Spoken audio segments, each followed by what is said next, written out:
And now, Roma Wines, R-O-M-A, made in California for enjoyment throughout the world. Roma Wines present Suspense. Tonight, Roma Wines bring you Mr. Brian Donlevy as star of Lazarus Walks, a suspense play produced, edited, and directed for Roma Wines by William Spear. Suspense, radio's outstanding theater of thrills, is presented for your enjoyment by Roma Wines. That's R-O-M-A, Roma Wines. Those excellent California wines that can add so much pleasantness to the way you live, to your happiness in entertaining guests, to your enjoyment of everyday meals. Yes, right now, a glassful would be very pleasant, as Roma Wines bring you Brian Donlevy and a remarkable tale of suspense.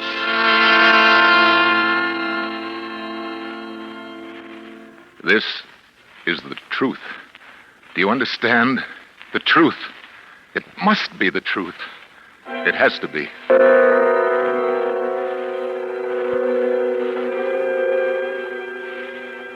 I, Robert Winsley Graham, a doctor and psychiatrist by profession, do hereby of my own free will and volition, albeit with deepest regret, make the following full and complete statement relative to that all but unbelievable series of events which has brought such disaster and misfortune to my house, and particularly to my poor wife, Isabel.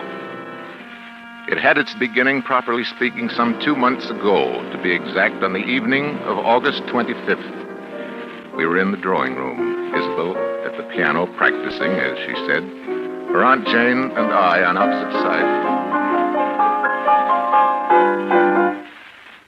Isabel, what's the matter? I don't know. I can't seem to keep my mind on anything anymore. Even my music. Nerves. Nerves. Huh. Aunt Jane, please. I'm sorry, but I don't believe in beating about the bush. You're an artist. You've got talent.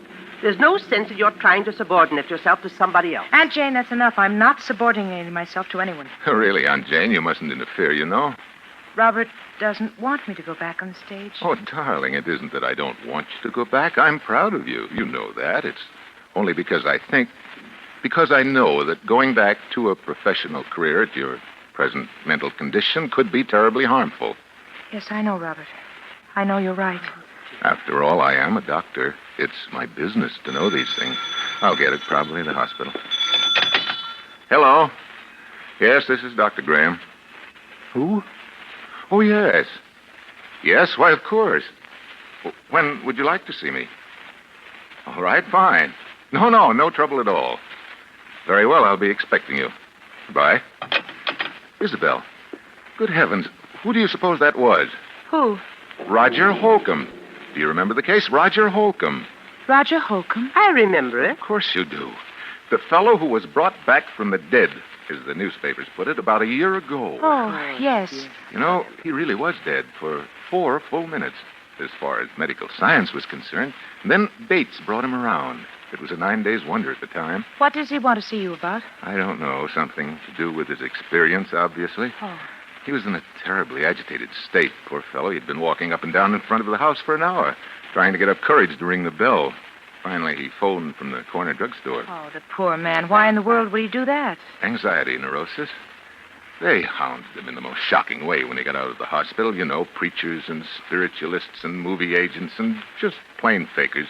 People trying to find out if he remembered anything of the 4 minutes when he was supposed to be dead. And people just trying to exploit him. Oh, that's notoriety. Some thrive on it, some don't. One man's meat is another man's poison. Yeah. Well, that must be Holcomb now. I'll take him into the office.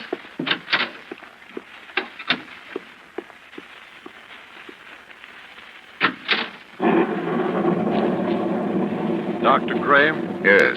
You're Roger Holcomb? Yes. Come in. Thank you. It's a pleasure to meet you, Mr. Holcomb. Is it? Sit down. Oh. Why did you come to me, Mr. Holcomb?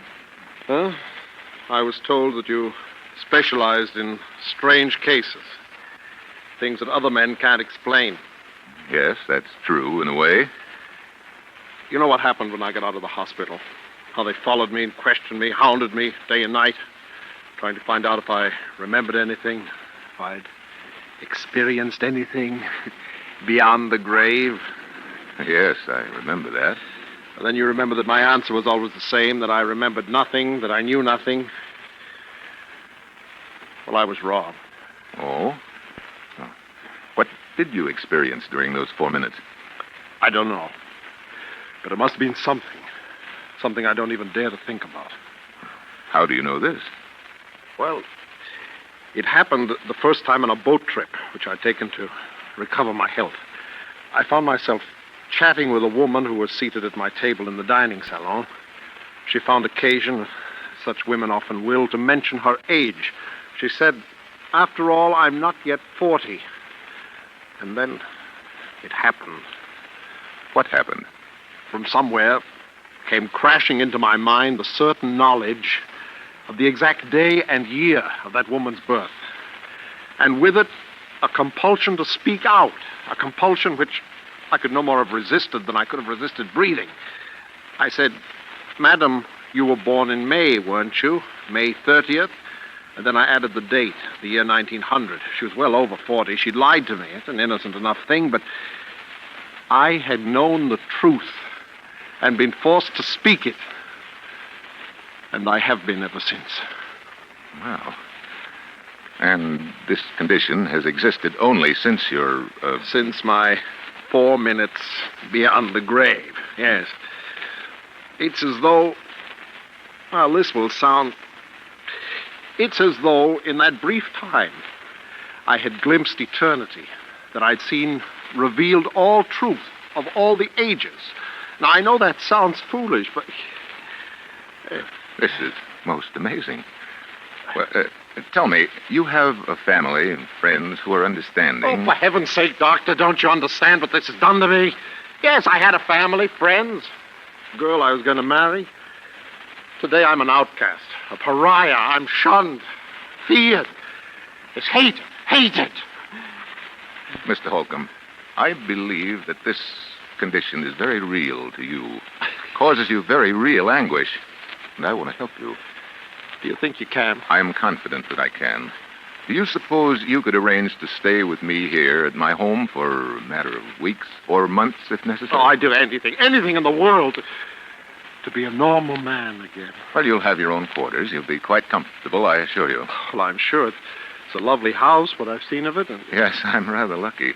I'm interested in research primarily, not much money in that, you know, but a couple of years ago I came into quite a nice inheritance. The house went with it. What is it? What's the matter? The inheritance was not yours, it was your wife's. The house is your wife's. You are penniless. That's true. I don't know why I lied to you. Pride, I suppose. I'm sorry. I told you I couldn't help it. I'll go now. No, please. It was my fault. It's a small matter. But you see now that... I want to help you. Do you believe me now? I believe, Mr. Holcomb, either that you are far more ill than I realized, or that in the months to come, you and I must venture into a realm never before explored by mortal man.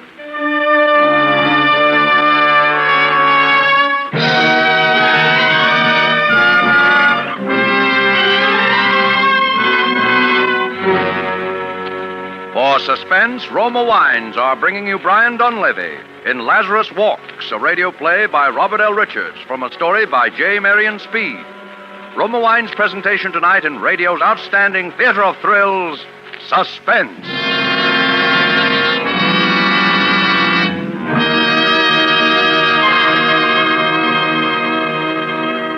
Between the acts of Suspense, this is Ken Niles for Roma Wines. These crisp autumn days, there's real pleasure in coming home to a welcome glass of Roma Grand Estate wine. Yes, for evenings at home or small get-togethers with friends, it's smart to serve Grand Estate wines. You can serve Grand Estate wines proudly to anyone, anytime. For each Grand Estate wine, a limited bottling by Roma, is born of choicest grapes, then guided to superb taste richness by patient skill, America's finest winemaking resources, and necessary time. Win compliments from your guests with Grand Estate California wines. For entertaining, medium sherry, ruby port, or golden muscatel. For dining, Burgundy or Sauterne. Remember, Grand Estate wines presented by Roma, America's greatest vintner. And while there's time, take advantage of present low Roma prices. Buy a case of assorted Roma wines for the holidays. Do it now and save money. And now, Roma Wines bring back to our Hollywood soundstage Brian Donlevy in Lazarus Walks, a tale well calculated to keep you in suspense.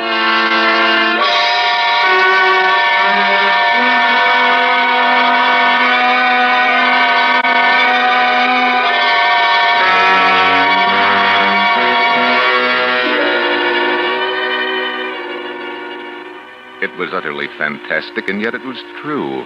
I checked the facts again and again. He could not possibly have known, and yet he knew. Can you imagine what this meant to a man of science? If I could fathom the depths of Roger Holcomb's mind, I could make a contribution to the body of scientific knowledge absolutely without parallel in modern times. There remained the problem of Isabel. I was aware of the danger, of course, but I believed I could control the situation. I determined to proceed. Actually, Holcomb's presence made itself felt almost immediately. The first incident came after he had been with us scarcely a week.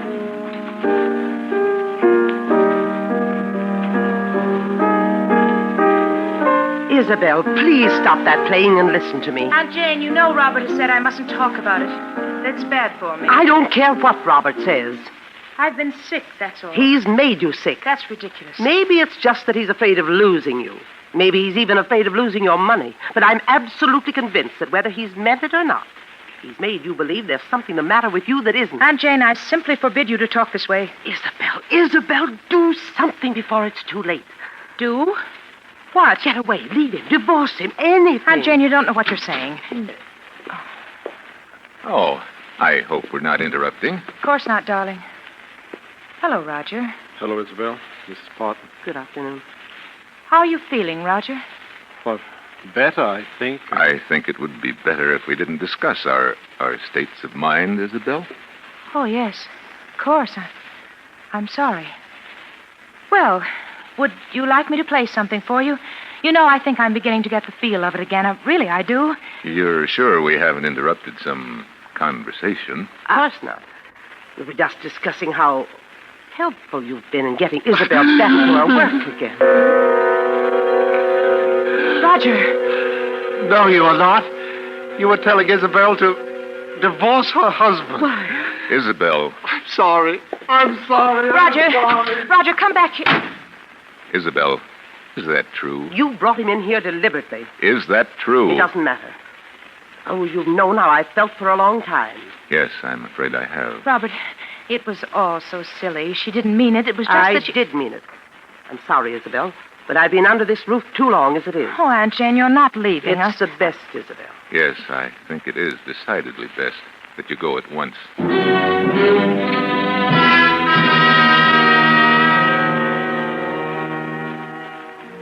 It was this incident which gave me my first insight into the relationship which was destined to develop between Isabel, Roger, and myself. The first and most obvious result was that Isabel and I became further estranged as each day passed. It was difficult to speak of even the most casual things with this strangely terrifying specter of truth always at our elbow. The situation reached its inevitable climax the evening that Leopold Serinsky, the famous conductor of the Los Angeles Symphony, was to call on Elizabeth with a view to a resumption of her professional career under his auspices. I gave a great deal of thought to that evening. It had to be handled with the greatest tact and care. Robert, you will help me, won't you? Of course I will, darling. Robert, does he have to have dinner with us tonight? Roger? Isabel, you know how I stand on that. Oh, yes, I know, but just this once. Even once, Isabel, to keep him in his room like a spoiled child when we have guests might undo everything I've accomplished in weeks. Oh, I know, darling, of course you're right, but... Oh, Roger, come in. Robert. Yes? I was wondering if I mightn't be excused. Just tonight. You're having dinner with us, Roger. Must I?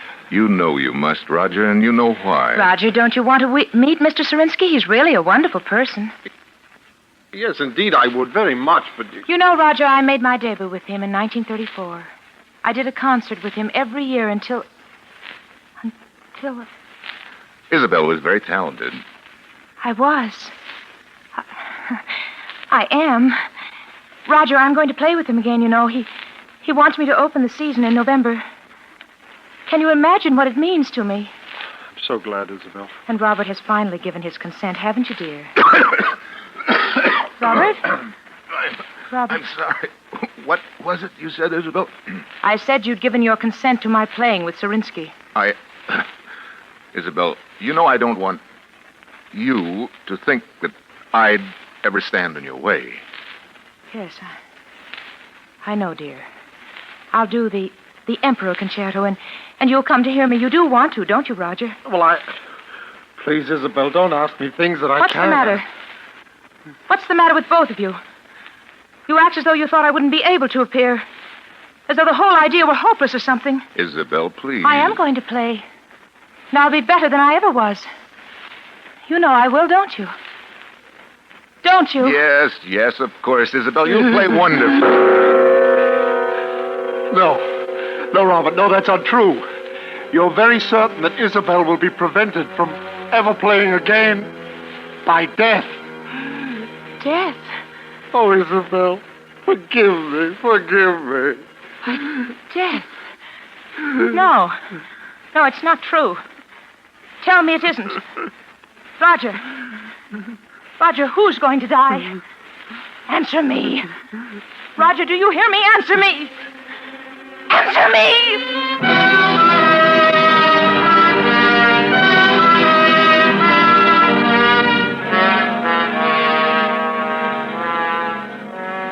When Serinsky arrived, I told him that it would be quite impossible for Isabel to leave her room. The concert was canceled, and indeed, to my knowledge, she has never touched the piano since that day. By now, to even the most casual observer, it must appear only natural that Isabel had every motive for a desperate, almost paranoid hatred of Roger Holcomb. This much was clear to me, the rest not yet. As a precautionary measure, I prescribed a drug for Isabel, which she at last consented to take. I gave her her own supply, and she administered it to herself as I had directed. But one thing, from any point of view, was certain. I had to keep Roger and Isabel apart. Perhaps what I feared was indeed inevitable.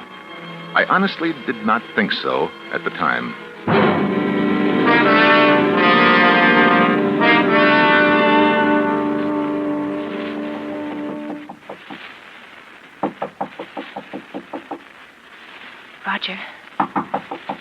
Roger.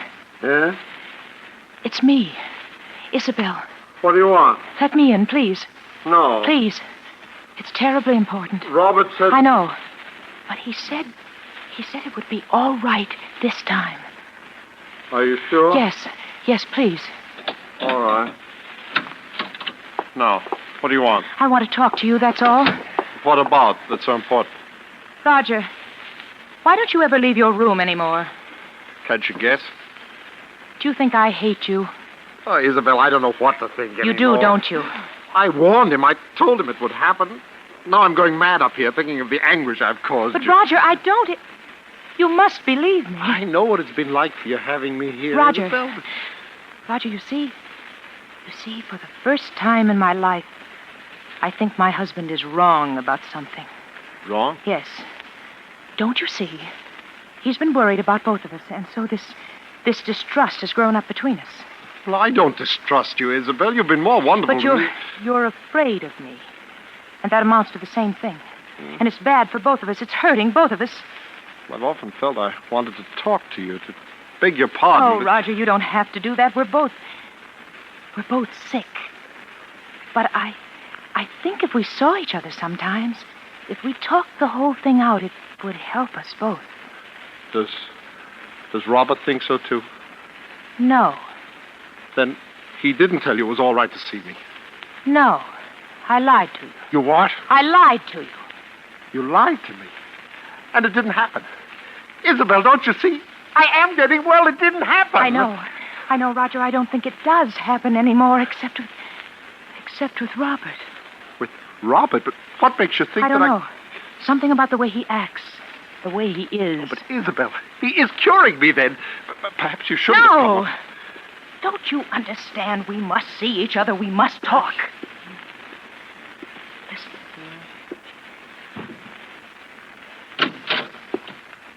Isabel. Robert, something's happened that I must tell you. Please, you're completely overwrought. Oh, but Robert, it... I must insist. Isabel, why did you do this? I'm sorry. You'll have to have a sedative right away. Isabel, get the bottle from your room. Oh. Mine? Yes, hurry. All right. Robert, she lied to me. Yes, I know. But, Roger, I must absolutely forbid you to talk now. You must trust me. Well, all right, but later I want to have a long talk. Of course we shall. Here it is. And I brought my hypodermic, too. I'm glad you did. The other one's mislaid somewhere. Will you give it to him, please? I? Yes, this has upset me rather badly. My hands are shaking. Oh, Robert, I'm terribly sorry. No matter now. Give him the hypodermic. In the upper arm. That's right. Yes. There. Thank you. Leave us now, please, Isabel. Yes. All right. How are you feeling now, Roger? I'm fine, Robert. I think I'm better than I have been in months. I know you're better. That's why I was so upset. You see? Oh, why, Robert? I can't tell you all my reasons now, but you must trust me and believe in me. Oh, I do. It's only that I'm afraid for your health. Roger. No. You're afraid of murder.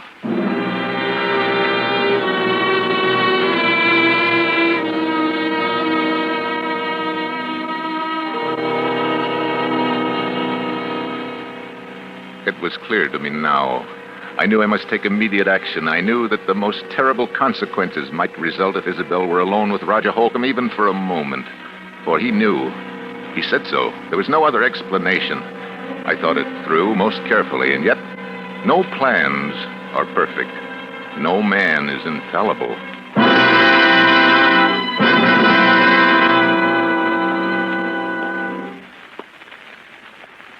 Isabel. Robert, you frightened me. What were you doing? Why, nothing. Don't lie to me, Isabel. I'm not. I was... You are coming from Roger's room. No, I swear I wasn't. Isabel, don't you understand that you're sick? That I've insisted on these things for your own good and his? All right. I was going to talk to him, but I haven't. Oh, Isabel, why do you try to tell me that? But it's true, Robert, really true. Is it? Roger. Roger. What? What's the matter? Look. Robert. Oh, no, it couldn't be. It is. He's dead. Dead. The hypodermic by his side. The drug. Your drug. Your hypodermic. But it's only a sedative. Except that in large quantities it's fatal. You know that. Oh, Robert, no. No, listen to me. Oh, Isabel, why? Why when I warned Robert, you? look at me. Look at me. It's Isabel. It's your wife. You can't... No. Where are you going? Robert, come back here. I'm going to call the police.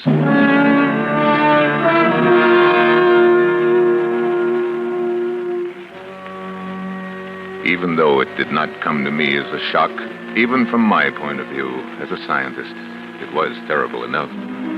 Yet, it had to be done, and I had done it. I did not speak to her as we waited, and she made no further attempt to appeal to me. The police arrived. I told the story with as little emotion as possible. Yeah, there are fingerprints all right on both the bottle and the hypodermic. Those would be my wife's, of course. They both belong to her. Is that true, Mrs. Graham? Yes. Dr. Graham, do I understand you're formally charging your wife with the murder of Roger Holcomb? You could hardly expect me to do that, could you, Inspector? I am simply telling you the facts. Yeah? Well, you've carefully avoided saying anything definite as to your suspicions, Doctor. But I get the distinct impression she hated him. My wife has been mentally ill for some time. There are many people who can testify to that. She will plead insanity, Inspector, of course.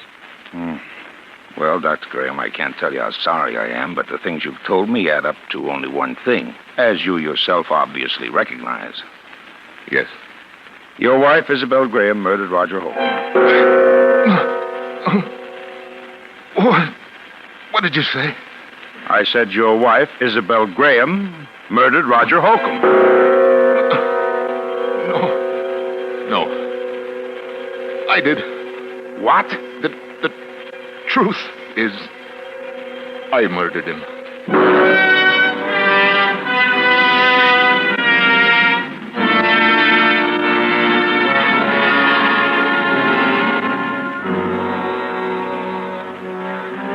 No plans are perfect. No man is infallible.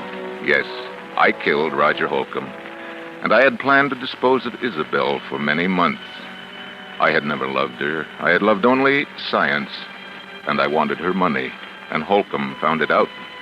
That was the risk I ran. That any chance lie in his presence, either by Isabel or myself, would bring out the truth. And it did. I had no alternative once he discovered that but to kill him. It was easy enough to throw the blame on Isabel, but I had not counted on that terrible compunction for the truth. That strange affliction of Roger Holcomb's and its power over me. Did it transfer itself at his death to me, or was it conscience? It is a pity that it had to end this way. It was a fascinating case.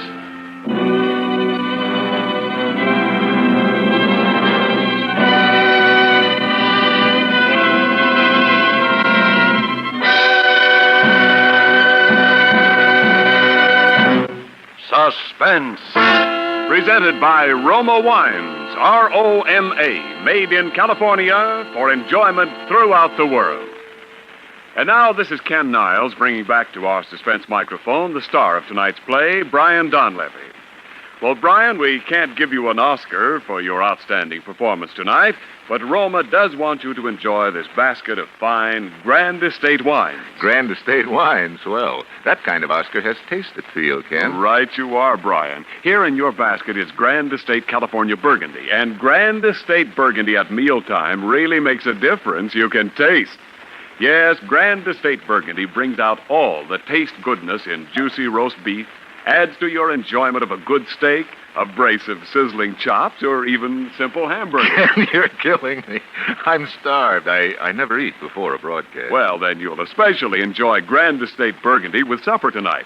For Grand Estate Burgundy, like all Grand Estate wines, is a limited bottling of rare distinction, a wine born of the choicest grapes, then with infinite patience guided to mellow perfection by the unmatched skill and resources of Roma Master Vintners. Remember the name, Grand Estate Wine, presented by Roma, America's greatest vintner. I'll remember, Ken. And speaking of great names, I understand that you have Jack Carson all set for Suspense next week, a comedy show, I suppose. Oh, now, come, Brian. You know we specialize in the unexpected on Suspense. No, Mr. Carson will, I think, astonish a great many listeners who think of him as a gay, mad jokesmith. They'll hear him really give out with the drama when he appears on Suspense next Thursday. He'll play a man who wants his freedom badly enough to kill somebody for it. Well, that I've got to hear.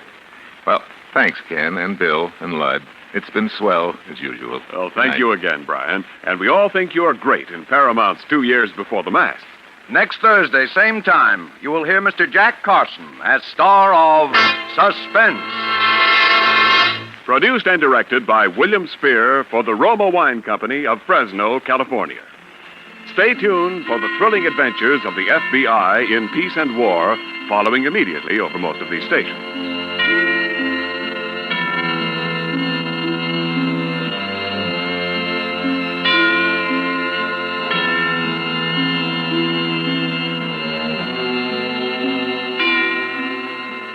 This is CBS, the Columbia Broadcasting System.